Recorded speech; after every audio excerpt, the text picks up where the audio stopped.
मला अनुमती द्या. आता उत्तर चालू आहे, विधेयक नंतर घेतो.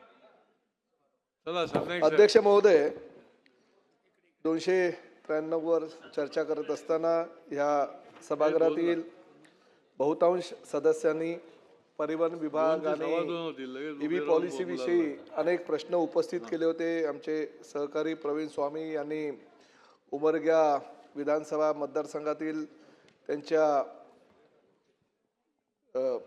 जिल्ह्यामध्ये किंवा मतदारसंघामध्ये 25 बसेसची मागणी केलेली आहे. अध्यक्ष महोदय, कालच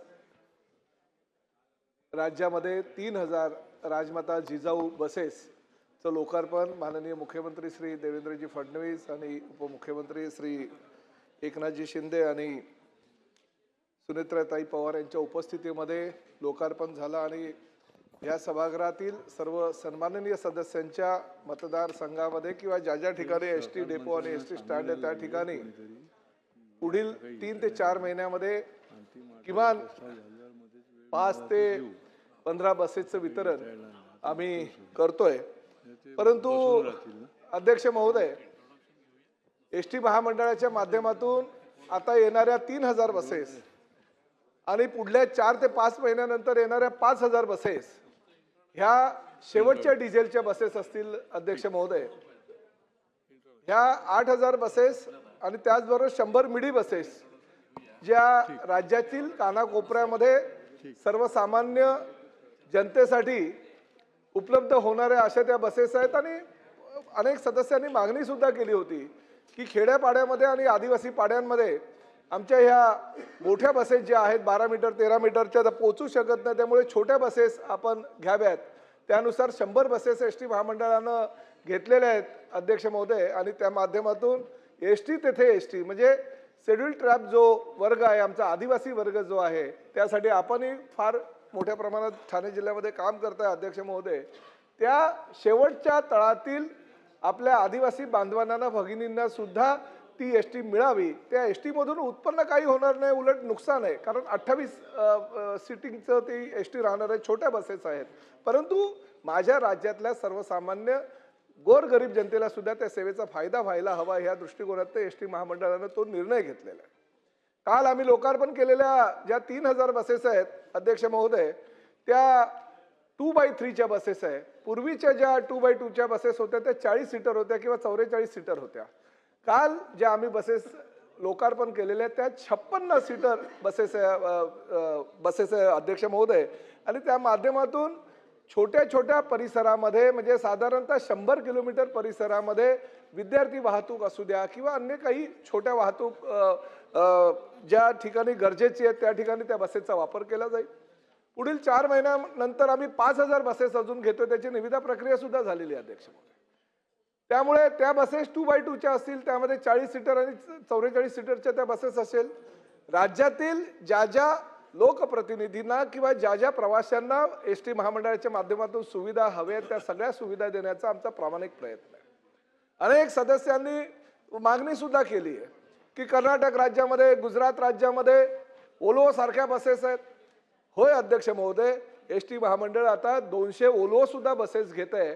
170 बसेस ज्या आहेत त्या सिटिंगच्या असतील आणि त्यामध्ये 30 बसेस ज्या आहेत त्या स्लीपर कोच असतील, जेणेकरून सर्वसामान्य प्रवासी जो मुंबई गोवा, मुंबई कोल्हापूर, मुंबई सोलापूर अशा पद्धतीच्या ज्या लॉंग रूटच्या ज्यांना सुविधा हव्यात त्या सुविधा देण्यासाठी एसटी महामंडळ प्रयत्नशील आहे.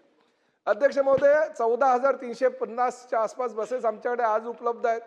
ह्या 8300 बसेस होणार म्हणजे साधारणतः एक 22700 ज्या एसटी महामंडळाच्या ताब्यात असलेल्या डिझेलच्या बसेस आहेत. आणि त्याचबरोबर 750 बसेस आमच्याकडे इलेक्ट्रिक व्हेकल आहेत. राज्यानं हा निर्णय घेतलाय की इलेक्ट्रिक व्हेकलला जास्तीत जास्त प्राधान्य द्यायचं. माननीय पंतप्रधान नरेंद्र मोदीजी आणि माननीय मुख्यमंत्री श्री देवेंद्र फडणवीसजी यांच्या माध्यमातून अतिशय चांगल्या प्रकारचं ईव्ही धोरण आम्ही केंद्रामध्ये आणि केंद्राच्या मदतीनं राज्यामध्ये सुद्धा आणतोय.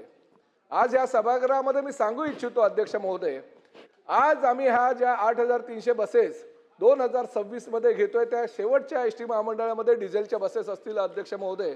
परंतु 2035 मध्ये एस टी महामंडळामध्ये एक सुद्धा डिझेलची बसेस नसेल. सर्वच्या सर्व ज्या बसेस असतील ते EV बसेस असतील आणि एक पर्यावरणपूरक धोरण घेण्याचा निर्णय हा एस टी महामंडळानं घेतलेला आहे.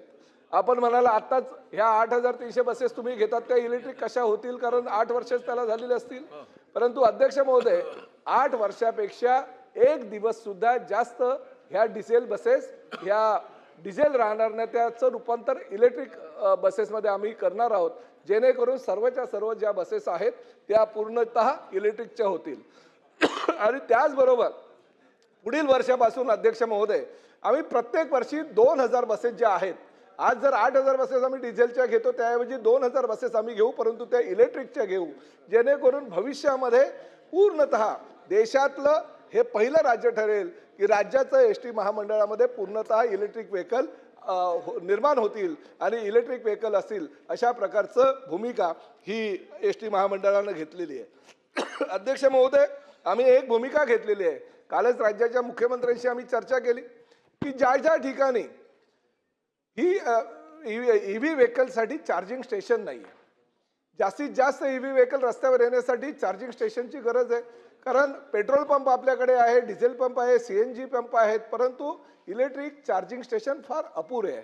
त्यामुळे नवीन गाड्या घेत असताना सुद्धा लोकांना EV व्हेकल हवे आहेत, परंतु चार्जिंग स्टेशन नाही म्हणून ते EV व्हेकल घेत नाहीत. त्यासाठी आम्ही एक निर्णय घेतलेला एस टी महामंडळानं. अध्यक्ष महोदय, राज्यामध्ये MSRDC, MMRDA किंवा PWDच्या जे काही ब्रिजेस आहेत त्या ब्रिजेसच्या खालच्या जर जागा एस टी महामंडळाला EV चार्जिंग स्टेशनसाठी जर महापालिकेनं किंवा जिल्हा परिषदेनं किंवा PWD डिपार्टमेंटनं उपलब्ध करून दिल्या तर आम्ही त्या जागांवर एस टी महामंडळाच्या माध्यमातून EV चार्जिंग स्टेशन उभारू.